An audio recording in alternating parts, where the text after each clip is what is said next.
Hey,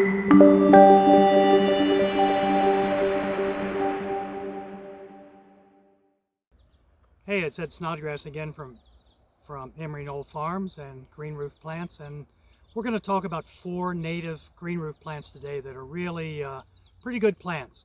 And people often ask the question, does a plant work on a green roof? And what does work mean?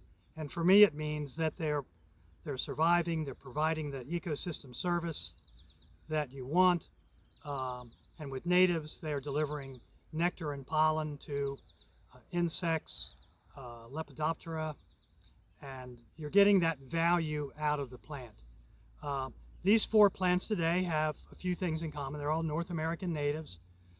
They're all really Midwest to East. They're not any Western natives here. They all self-sow, so they're going to scatter around the roof, come and go. So they wouldn't be what you call persistent ground covers, but they're very, very tough. They've been proven here over the last 10 years. So I think we can stand by them and really recommend them for green roof projects in the Mid-Atlantic, Northeast, and a bit into the Mid-South. So the first plant we're going to look at is Ipomopsis rubra. Now, it's a native that's from East Texas, East Central Texas.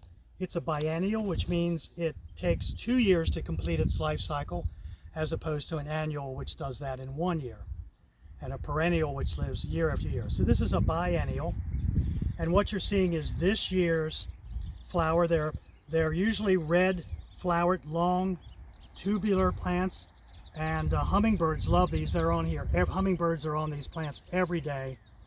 They're pretty amazing because these plants, as you can see, are over 1 meter high, and they're in 3 inches of non-irrigated green roof media. It's really amazing that they can be that tall. And you're seeing now that the most flowers flower from the bottom up, so they don't self-pollinate as easily. So you're seeing this flower, and then the buds are up here. And then this will complete its life cycle, like it's hummingbird pollinated or some long-tongued butterfly. And then it will set these seeds, and then there will be seedlings germinating this for 2 years from now. It'll be flowering again. So we'll walk over and I'll show you a stalk from last year.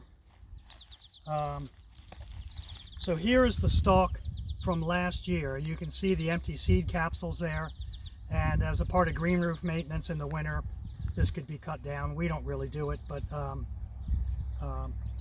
so that's last year's stalk. There's nothing alive there. That just dropped seed. And now we're going to go over and look at this year's seedlings that came from this plant or another plant like it. That's right here. You see these little things that kind of look like they're almost ferns in amongst the Sedum sexangulare there. So they will be flowering next year. So that's what I mean about self-sowing. So these are traveling around the roof. You kind of don't know where they're coming from. And then in addition, every now and then, for some reason, even though this species is called rubra, which means red, there is a yellow form that comes from seed. So you can see it here. Again, the hummingbirds don't discriminate. They don't mind the yellow, and those do quite as well. They're always in the minority as you look around the roof. And so again, it's not a ground cover.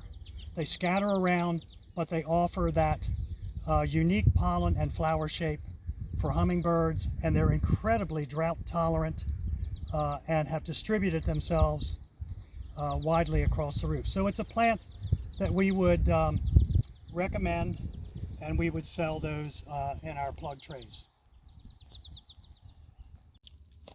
So this plant is Phemeranthus calacinus right now. It used to be Talinum calacinum, and probably, if you're looking to buy it in the trade, you're probably going to find it under Talinum. It's one of 18 species in the U.S. in the Femaranthus genus, or the Talinum genus. And this one is kind of through the central, like Texas up to Illinois, the central part of the country. It's by far horticulturally the best of the bunch. It's got larger flowers. Our one in Maryland here is Femaranthus terretrifolium. It's really tiny and would be kind of overrun on a green roof. So this is probably the best species for a green roof. It is in the Portulaca family, so it has some succulents. It's very drought tolerant.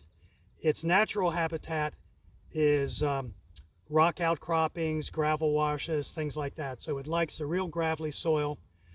Again, it's in our group of self-sowers here. And it flowers every afternoon. It opens around 2 o'clock and then they shut around 6:30 or 7 this time of year. So that in the morning you don't see much, and in the afternoon it's just full of wildlife, insects, bees, solitary pollinators, all kinds of things. And so it's a great plant for a green roof. Unfortunately, has no winter presence whatsoever. Just going to be bare ground. So a great summer addition, but it wouldn't really be great just on its own.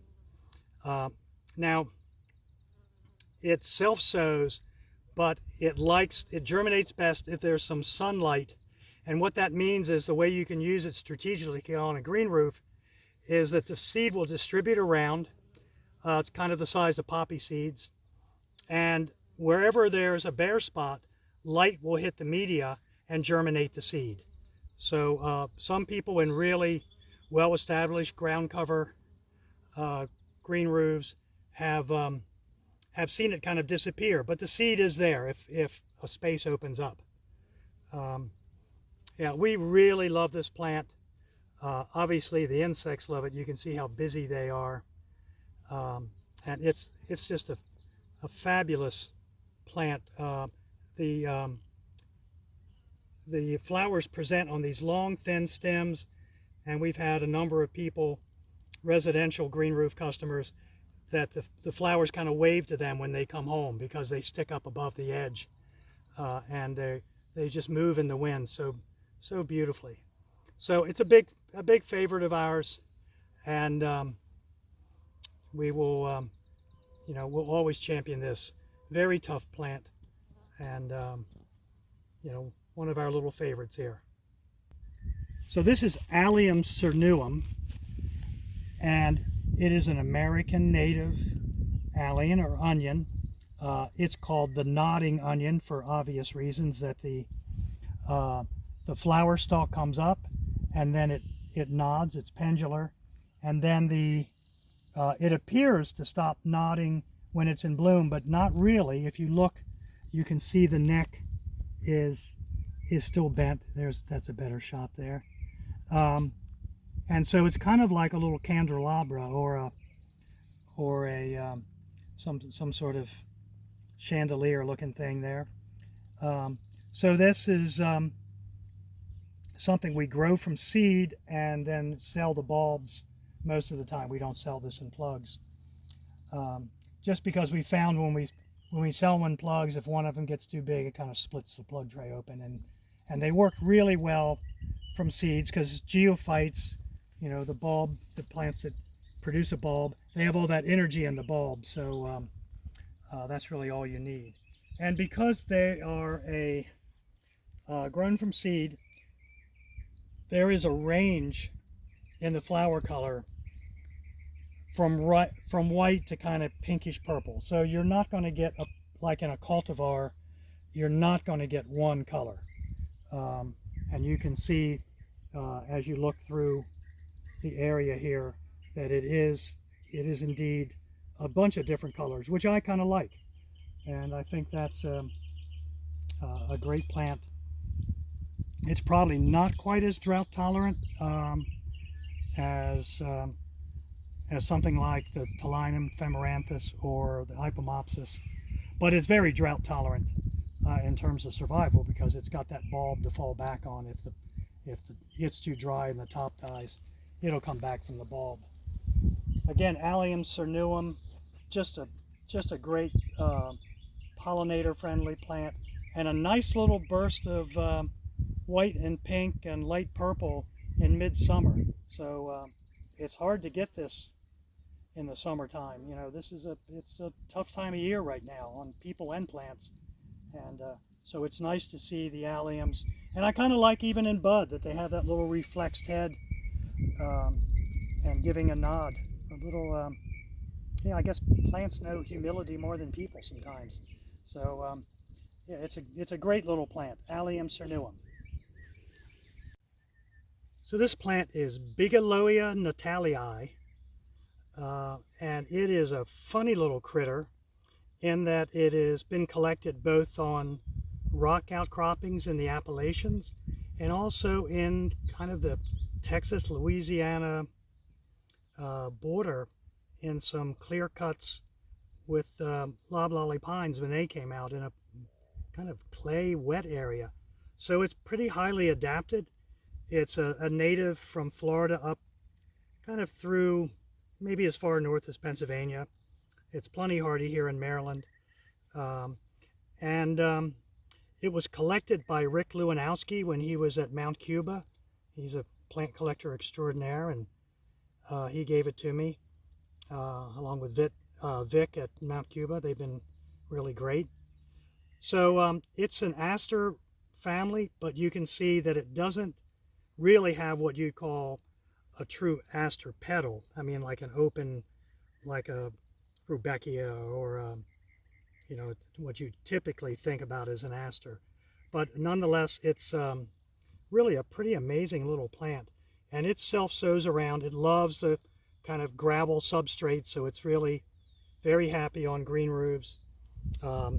We have populations we've collected in both Texas and in came from North Carolina in the mountains, so we have kind of two different populations. We haven't seen a real big difference in how they behave, but a pretty good plant for the more southern humid regions since it's from down there.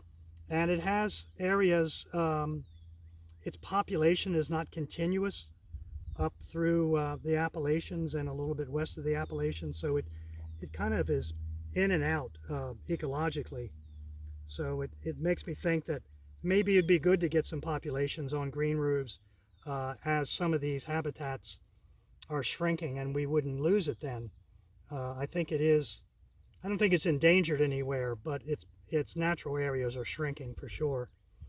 And you know, that's one of the roles with rooftops, is they can become these kind of plant conservation areas and fulfill a little bit of that service as well. So again, Bigeloia natalii, interesting little plant, and really pretty much evergreen. In fact, we have seen it on some roofs. It looks so much like a little tuft of grass in the winter. We have seen maintenance crews pull it out and throw it away. So good thing to know when you're doing green roof maintenance is to know your plants. So always a help to have some knowledge. Anyway, Bigeloia natalii. So those are your 4 plants that we're highlighting today for green roofs. They're all proven. We at Emery Knoll Farms here really work on expanding the plant palette into these kind of non-typical sedum plants. But at the same time, we want to make sure that what we recommend will live in shallow substrates, and we're not just saying they'll work because they're natives. They work because they're natives and they're adapted, but they're adapted to live in places that are analogs to green roofs, that have shallow substrates and high solar radiation. And then we want to think about plants where really start checking a number of boxes that really provide this extra little bit of special nectar or pollen, or work from a plant conservation point of view to protect populations, and that are aesthetically pleasing, because aesthetics is an important part of people's lives too, and that they are you know, really providing all the services we want them to provide, without adding a whole bunch of maintenance and water and nutrition from the end user's point of view. So hummingbird just went past my head looking like, what are you doing in front of my meal? So I'm going to let the hummingbird have its dinner. I'm going to stop sweating, and hope to see you again soon. Bye.